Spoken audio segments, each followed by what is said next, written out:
Hi అండి, welcome back to కథలు పదరెల్లు. Please ముందుగా వీడియోకి ఒక చిన్న లైక్ చేయండి. లైక్తో పాటు హైప్ ఇవ్వండి. కొత్తగా ఎవరైనా మన ఛానల్ని చూస్తే ప్లీజ్ సబ్స్క్రైబ్ చేసుకోండి. ఈరోజు కథ యారగెంట్ హస్బెండ్, ఎపిసోడ్ నెంబర్ 19. కథను రచించిన వారు చిన్ను గారు, వాయిస్ ఓవర్ శ్వేత. ఇక కథలోకి వెళ్ళిపోదాం. యాక్సిడెంట్ అవ్వడంతో ఆ కారు ఆగకుండా అక్కడి నుంచి వెళ్ళిపోతుంది. హర్షిత్ కార్ డాష్ ఇవ్వడంతో స్పృహలో లేకుండా అక్కడే పడిపోతాడు. అప్పుడే తనని చూస్తున్న అంత క్రౌడ్లో కూడా యాక్సిడెంట్ అయింది అన్న వాయిస్ వినసొంపుగా తన చెవిని చేరగానే మసగపారుతున్న తన కళ్ళ ముందు కనుల విందుగా వస్తున్న ఆ రూపాన్ని చూస్తూ అంత బాధలో కూడా తన పెదాలపై చిరునవ్వు చేరగా జాను అంటూ పిలుస్తాడు చిన్నగా. తన చెల్లెలి గురించి ఆలోచిస్తూ మనసు ప్రశాంతత కోసం ఆర్కే బీచ్ దగ్గరికి వచ్చిపోయే అలలను చూస్తూ అక్కడే కూర్చుంది. అప్పుడే జాను అంటూ హర్షిత్ మాటలు విని తనని అక్కడే చూస్తే ఇంకా అంతే సంగతులు అంటూ తనకి కనిపించకుండా అక్కడే ఓ పక్కన నిల్చుంటుంది. కాసేపటికి హర్షిత్ వెళ్ళిపోతుంటే అమ్మయ్యా అనుకుంటూ ఊపిరి పీల్చుకుంటూ తను రోడ్డు క్రాస్ చేయడం, అప్పుడే కారు రావడం చూసి యాక్సిడెంట్ అవుతుందేమో అని తన పేరు కూడా తెలియకపోవడంతో అరుస్తూ వచ్చేలోపు ఆ కారు గుద్దేయటం, హర్షిత్ కింద పడ్డం, జానకి అరుస్తూ రావటం, హర్షిత్ చూడడం చకచకా జరిగిపోతాయి. అయ్యో, అందరూ వాళ్ళు సినిమా చూస్తున్నట్టు చూస్తారేంటి, హెల్ప్ చేయండి అని టెన్షన్ అవుతూ హర్షిత్ని చెంపలపై తడుతూ లేపుతూ ఉంది. అన్ని దెబ్బల్లోనూ హర్షిత్ జానకి మాటలు వింటూ జాను ఐ లవ్ యూ అంటూ తన చెంప మీద ముద్దు పెట్టి అలానే తన ఒళ్ళో స్పృహ తప్పి పడిపోతాడు. జానకి చేతిని పట్టుకుంటూ హర్షిత్ చేసిన దానికి ముందు కోపం వచ్చినా కూడా మళ్ళీ హర్షిత్ పడిపోగానే టెన్షన్ అవుతూ హాస్పిటల్కి తీసుకెళ్ళాలి, హెల్ప్ చేయండి అని ఆటోలో హర్షిత్ని ఎక్కించుకొని త్వరగా హాస్పిటల్ దగ్గరికి తీసుకెళ్ళింది. డాక్టర్ డాక్టర్ అంటూ తనని తీసుకెళ్ళి హాస్పిటల్లో అడ్మిట్ చేయించింది. ఎంతకీ హర్షిత్ పట్టుకున్న చేతిని విడిపించుకోవాలని ట్రై చేస్తున్నా హర్షిత్ పట్టుకున్న పట్టుకి తన చేతిని హర్షిత్ చేతి నుండి విడిపించుకోలేకపోతుంటే కోపంగా చూస్తూ రోజు ఏం తింటున్నావురా బాబు, ఇంత గట్టిగా పట్టుకున్నావు అంటూ గట్టిగా లాగి చెయ్యి ఎలాగోలా విడిపించుకుంటుంది.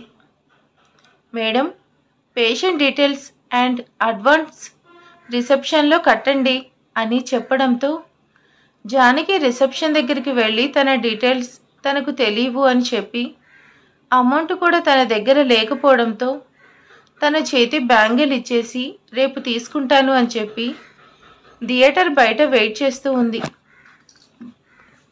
కాసేపటికి డాక్టర్ రాగానే తనకి ఎలా ఉంది అనేసి అడుగుతుంది. మీ హస్బెండ్కి ఏం కాలేదు madam, he is out of danger, హెడ్కి small injuries and hand bone skipped అని చెప్తాడు. డాక్టర్, తను నా హస్బెండ్ కాదు, నాకు ఇంకా పెళ్ళి కాలేదు, తనకి యాక్సిడెంట్ అయితే తీసుకొచ్చాను. ఓ సారీ అమ్మా, తెలీదు. ఆ అబ్బాయి మీ చెయ్యి అంత గట్టిగా పట్టుకొని వదలకపోతుంటే మీ ఆయనే అనుకున్నా అంటూ డాక్టర్ వెళ్ళిపోతాడు. ఈడియట్ అనుకుంటాడు. పోనీలే అని సేవ్ చేస్తుంటే బుగ్గ మీద కిస్ చేశాడు అని తిట్టుకుంటూ ఐసీయూ బయట వెయిట్ చేస్తూ ఉంది. ఏమండి, జానకి ఇంకా ఇంటికి రాలేదు, శ్రావణి చేసిన దానికి బాధగా ఎక్కడుందో ఏంటో, ఒకసారి కాల్ చేయండి. హా అంటూ జానకికి కాల్ చేస్తాడు. అయ్యో, నాన్న కాల్ చేస్తున్నాడు, ఇప్పుడు నేనేం చెప్పాలి అని అనుకుంటూ లిఫ్ట్ చేసి నాన్న వచ్చేస్తున్నా, దారిలోనే ఉన్నాను అంటూ పెట్టేస్తుంది. సిస్టర్, అతను స్పృహలోకి ఎప్పుడొస్తాడు? ఏమో తెలీదు మేడం, వెయిట్ చేయండి. లేదు సిస్టర్, నేను వెళ్ళాలి, మా వాళ్ళు వెయిట్ చేస్తున్నారు. మీరు అతను కాన్షియస్లోకి వచ్చాక మీరే అతని డీటెయిల్స్ తెలుసుకొని వాళ్ళని పిలిపించండి. ఓకే మేడం అని సిస్టర్ అనగానే రూమ్లోకి షిఫ్ట్ చేసిన హర్షిత్ని ఒకసారి చూసి తను ఇంకా స్పృహలో లేకపోవడంతో జానకి లేట్ అవుతుందనేసి బయటికి వెళ్తుంది. జానకి రూమ్లో నుంచి బయటికి వెళ్ళిన అతన్ని ఒక్కడనే వదిలేసి పాపం స్పృహలో కూడా లేడు, ఎలా ఉంటాడో ఏంటో అన్నట్టు ఆ నర్సు ఓకే అంది, కానీ బయటికి వెళ్ళిపోయింది. వాళ్ళు కూడా ఎవరూ లేరు అని అనుకుంటూ తన అడుగు బయటకు పడకపోతుంటే ఒకసారి తనని చూడాలి అని మనసుకు అనిపిస్తుంటే తిరిగి రూమ్ దగ్గరికి వస్తుంది. అప్పటికి హర్షిత్కి పెట్టిన సెలైన్ అయిపోయి బ్లడ్ రివర్స్లో సెలైన్లోకి వస్తుంటే కంగారుగా లోపలికి వెళ్ళి సెలైన్ ఆఫ్ చేసి నర్స్ అని పెద్దగా అరుస్తుంది. నర్స్ రాగానే ఆమెను కోపంగా చూస్తూ చూడడం అంటే ఇదేనా?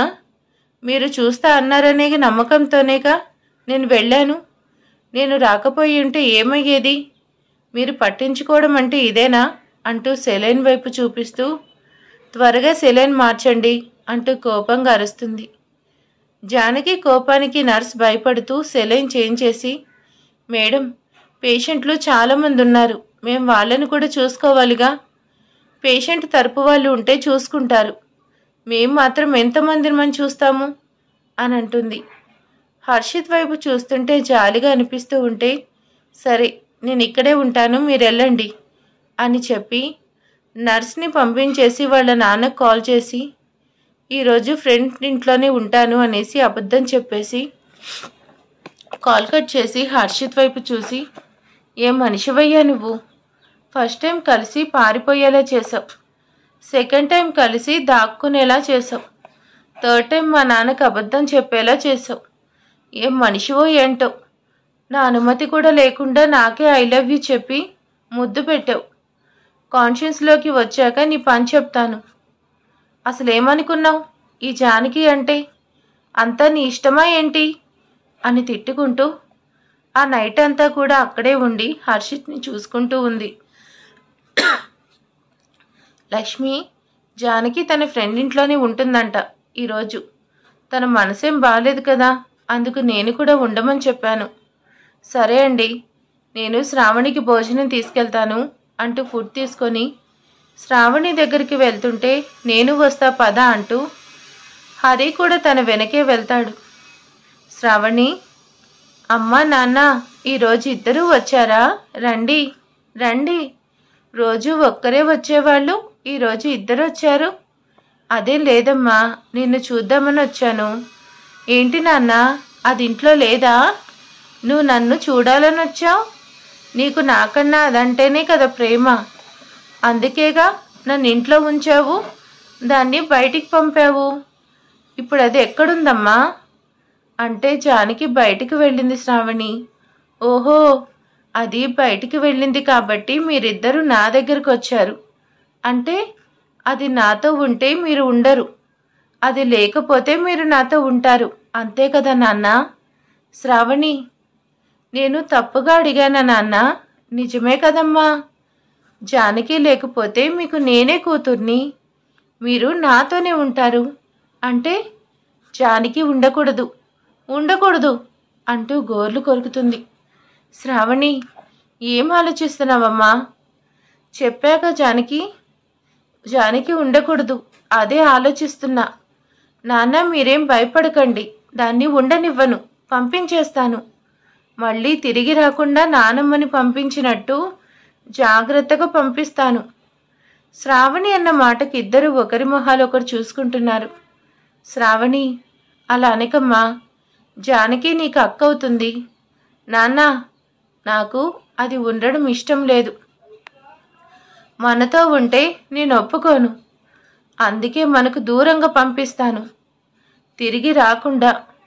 శ్రావణి, మేమే జానకి పెళ్లి చేసేసి మనకు దూరంగా పంపిస్తాం, అప్పుడు మనము ఆనందంగా ఉండొచ్చు. నువ్వు ఇలా అనకమ్మా అంటూ లక్ష్మి భయంగా అంటుంది. అమ్మా, దానికి పెళ్లి చేసి పంపించేస్తావా? అయితే వెంటనే పెళ్లి చేసి పంపించు, మనకు దూరంగా రేపే పంపించు. శ్రావణి, జానకి ఐఏఎస్ చదవాలని ఆశపడుతుంది, తనని కలెక్టర్ చేసి తర్వాత పెళ్లి చేసి పంపిస్తాను శ్రావణి.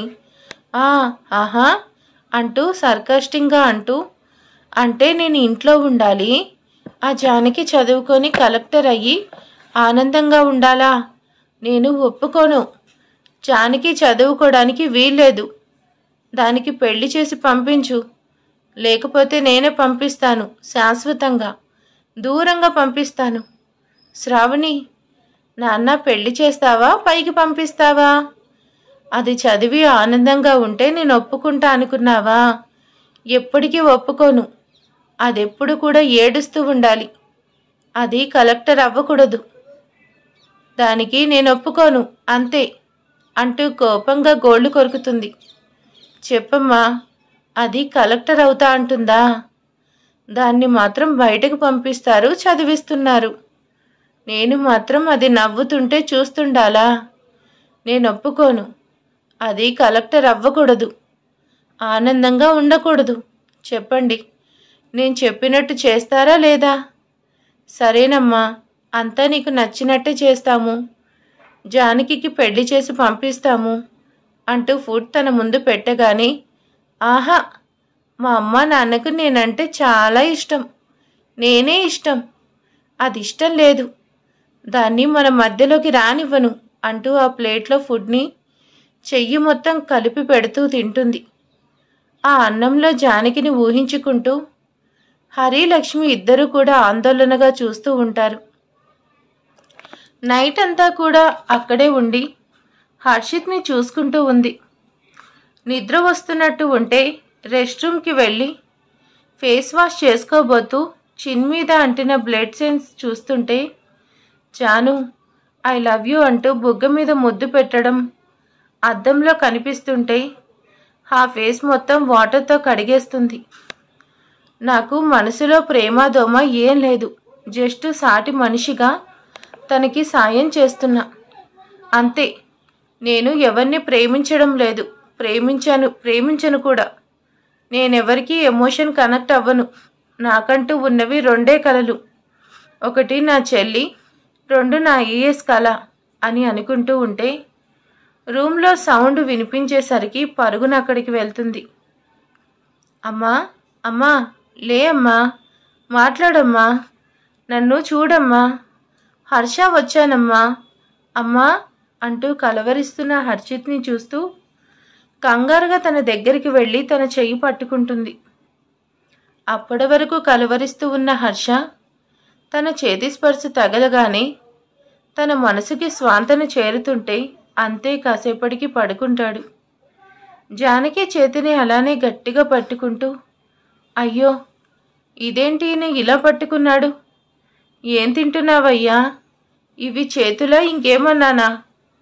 కాన్షియస్లో లేకుండానే గట్టిగా పట్టుకున్నావు, వదలవయ్యా బాబు అంటూ ట్రై చేస్తూ ఇంకా తన వల్ల కాక అక్కడే బెడ్ పక్కన చైర్లో కూర్చొని తనని చూస్తూ, హర్షనా నీ పేరు? అమ్మా అమ్మా అని కలవరిస్తున్నావు, అమ్మను తలుచుకుంటున్నావు అంటే కొంచెం మంచోడివే బాబు అంటూ కాసేపటికి అక్కడే బెడ్ మీద వాలి పడుకుంటుంది. మార్నింగ్ తెల్లవారుతుంటే స్పృహలోకి వస్తూ ఉంటాడు హర్ష. హర్ష కళ్ళు తెరవగానే తన చేతి మీద తలపెట్టి పడుకున్న జానకిని చూస్తూ ఉంటాడు. తన చెయ్యి మీద తలపెట్టి ఇంకో చేతిని హర్ష మీద వేసి పడుకొని ఉంది. జాను, నువ్వు నాతో ఉన్నావా? అబ్బా, ఈ క్షణానికి ఇది ఇంతకన్నా ఇంకేం కావాలి జాను? నా కోసం నువ్వు నాతో ఉన్నావు అంటూ తను ఇంకో చేతిని కదిలించబోతూ కొంచెం పెయిన్గా అనిపిస్తూ ఉంటే ఆ అని చిన్నగా అరుస్తాడు. హర్ష అరుపుకి కళ్ళు తెరిచిన జానకి ఒక్కసారికి తన పొజిషన్ చూసుకొని ఒక్కసారిగా పైకి లేచి, సారీ చూసుకోలేదు, నైట్ పొరపాటు నిద్రపోయాను, నువ్వు నాకు సారీ చెప్పాల్సిన అవసరం లేదు జాను అంటూ నవ్వుతాడు. ఓయ్ ఏంటయ్యా బాబు, నువ్వు జాను జాను అంటావు? నా పేరు జానకి, నన్ను జానకి అనే పిలువు. నువ్వు చెప్పింది చెయ్యను జాను, నాకు నచ్చిందే చేస్తాను. ముందు నా చెయ్యి వదులు. నైట్ అంతా కూడా మైదా పిండి పిసికేసినట్టు పట్టుకొని ఉన్నావు. నా చెయ్యంతా నొప్పిగా ఉంది. నాకు మాత్రం హాయిగా ఉంది జాను అంటూ మెల్లిగా జాను చెయ్యి వదులుతాడు. జానకి చేయి చూసుకుంటూ ఉంటే, జాను చాలా థ్యాంక్స్. నేనెవరో తెలియకపోయినా కూడా నా కోసం ఇంత చేశావు. చూడండి హర్ష గారు, నేను యాజ్ ఎ హ్యూమన్ బీయింగ్గా రియాక్ట్ అయ్యాను అంతే. మీరెక్కువగా ఊహించేసుకోకండి. నాకు అలాంటి ఉద్దేశం లేదు. మీకు ముందు ఓ విషయం క్లియర్ చేయాలి. నేనెవరిని ప్రేమించలేను. నాకంటూ ఓ కల ఉంది. దాన్ని నిజం చేసుకోవడమే నాకు ముఖ్యం. నన్ను నేను గెలుచుకోవడమే ముఖ్యం. Janu, I love you Janu. అసలు ఈ యాక్సిడెంట్ కూడా నీ గురించి ఆలోచిస్తూనే అయ్యింది. నిన్నెక్కడ పట్టుకోవాలనేసి ఆలోచిస్తూ రోడ్ క్రాస్ చేశాను. కానీ ఈ యాక్సిడెంట్ నిన్ను నన్ను కలిపింది. నాకేది కూడా దాచుకోవడం, లోపల ఒకటి పెట్టుకొని బయటకొకటి చెప్పడం తెలీదు. ఏదైనా కూడా ఫేస్ టు ఫేస్ చెప్పేస్తాను Janu. I love you Janu. నాతో కలిసి 7 అడుగులు నడుస్తావా? నీతో కలిసి 7 జన్మలు బ్రతకాలని ఉంది. ఉఫ్, డిస్కస్టింగ్. నేను చెప్పాల్సింది చెప్పేశాను. ఆ తర్వాత మీ ఇష్టం. నైట్ ఒక్కరే ఉన్నారనేసి ఉన్నాను అంతే. మీరెక్కువ ఊహించుకోకండి. మీ వాళ్ళు ఎవరో చెప్తే ఇన్ఫార్మ్ చేస్తాను. జాను, ఇప్పుడు నా లైఫ్లో నాకు తోడుగా నాకంటూ ఉన్నది నువ్వే జాను. నాకెవ్వరూ లేరు. నేను ఒక్కడినే. ఇక్కడ జాబ్ కోసం వచ్చాను. I will manage. ఓకే, మీ ఇష్టం. నేను వెళ్తున్నా అంటూ జానకి ముందుకు వెళ్ళిపోతుంది. జాను, జాను, ఒక్కసారి. షూ, మళ్ళీ ఏంటండి? జాను, నువ్వొకసారి హర్ష గారు అనవా? నీ పెదవులు పలికే ఆ పేరు నా మనసు వినాలని తెగ తొందర పెడుతుంది. ఒక్కసారి జాను ప్లీజ్. జానకి హర్ష వైపు సీరియస్గా చూసి బయటికి వెళ్ళిపోతుంది. జాను ఇలా వదిలేసి వెళ్ళిపోతే నేనేమైపోవాలి? నా మీద దయలేదా? ఒకసారి జాను అంటూ అరుస్తూ కాసేపటికి నవ్వుతూ పైకి లేస్తాడు. అప్పుడే నర్స్ లోపలికి వస్తుంది. సార్, మేడం చెప్పారు కాన్షియస్లోకి వచ్చారంటగా, ఎలా ఉంది అని అడుగుతుంది.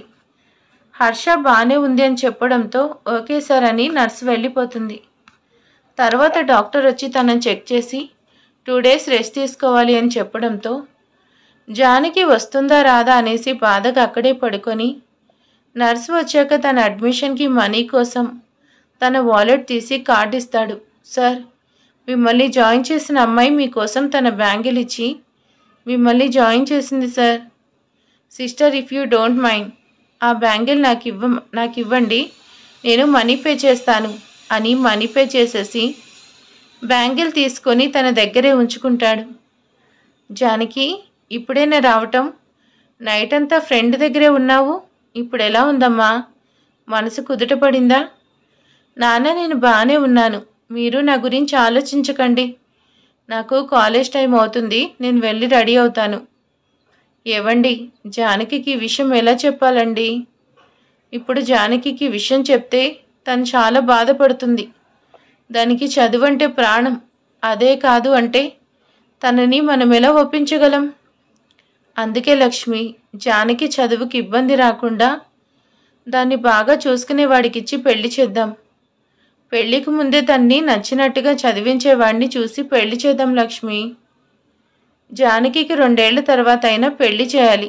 అదేదో మంచి సంబంధం దొరికితే ఇప్పుడే చేసేద్దాం. జానకి మనకు దూరంగా ఉంటే అన్న శ్రావణి ప్రవర్తన కూడా మారుతుందేమో. అలా అయితే అంతా మంచిదే అండి. మీరే టైం చూసి జానకితో మాట్లాడండి. నా వల్లైతే కాదు. అమ్మ, నా కాలేజ్ టైం అవుతుంది, నేను వెళ్తాను. టిఫిన్ చేసి వెళ్ళమ్మా.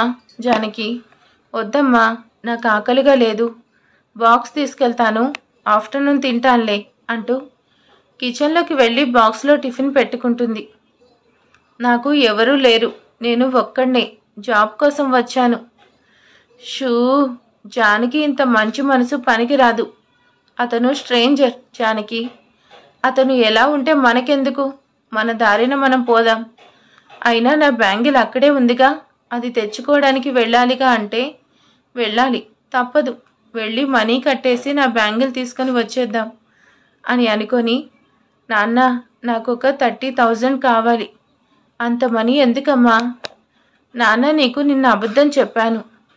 నేను నిన్న బీచ్కి వెళ్ళి వస్తుంటే అక్కడ ఓ యాక్సిడెంట్ అయ్యింది. చూస్తూ ఉండలేక హాస్పిటల్లో జాయిన్ చేశాను. టైంకి మనీ లేకపోతే నా బ్యాంగిల్ ఇచ్చాను. తన వాళ్ళెవరూ లేరు. అందుకే నైట్ అక్కడే తోడుగా ఉన్నాను నాన్న.